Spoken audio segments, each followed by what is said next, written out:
Hello दोस्तों। आज की हमारी कहानी है माँ की जिम्मेदारी। एक समय की बात है। एक गांव में एक गरीब परिवार रहता था।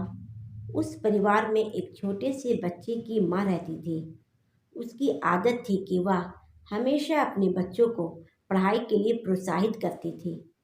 वह चाहती थी कि उसका बेटा डॉक्टर बने और एक सुखी और संपन्न जीवन जिए।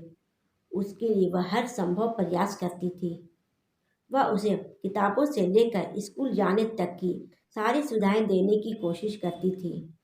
वह दिन रात मेहनत करती थी, जबकि उसके पास बहुत ही कम पैसे थे। उसका बेटा राहुल भी अपनी माँ की मेहनत को देख और समझता था। वह उनकी ताकत, संघर्ष और संपन्न को देखता था। एक दिन जब राहुल कक्षा 10वीं में पढ़ रहा था, एक दिन उसकी माँ उसके पास गई। वह उससे पूछती है, राहुल, तुम्हारे लिए कौन सा पेशा अच्छा होगा? तुम डॉक्टर बनना चाहोगे या कोई अन्य पेशा चुनोगे? राहुल ध्यानपूर्वक सोचा और फिर कहा, माँ, मैं डॉक्टर नहीं बनना चाहता। मेरी ख्वाहिश है कि मैं एक सैनिक बनूं और अपने देश की सेवा करूं।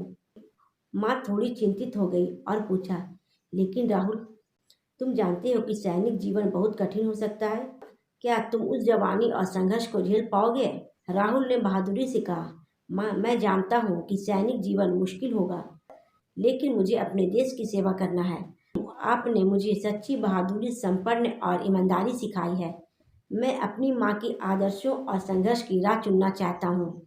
माँ की आंखों में गर्व की किरणें देखकर राहुल बहुत खुश हुआ। माँ ने उसे आंचल से गले लगाया और कहा, बेटा, मैं गर्व महसूस करती हूँ कि तू मेरा बेटा है। तुम्हारी ख्वाहिश पूरी होगी और तुम सदा सफलता की ओर बढ़ते रहो।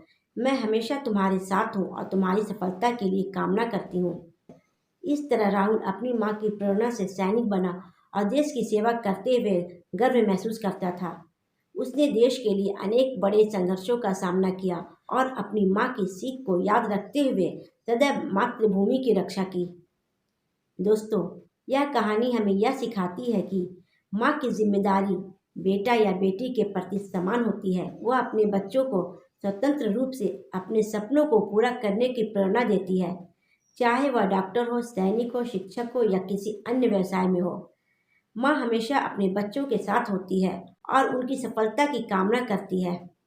दोस्तों, आशा करती हूँ ये छोटी सी कहानी आप लोगों को पसंद आई होगी और आपकी क्या राय है हमें कमेंट सेक्शन में ज़रूर बताइएगा। चलिए, मैं आपसे फिर मिलती हूँ एक नई कहानी में। तब तक अपनी हिंदी कहानी सेंटर को दीजिए इजाज़त।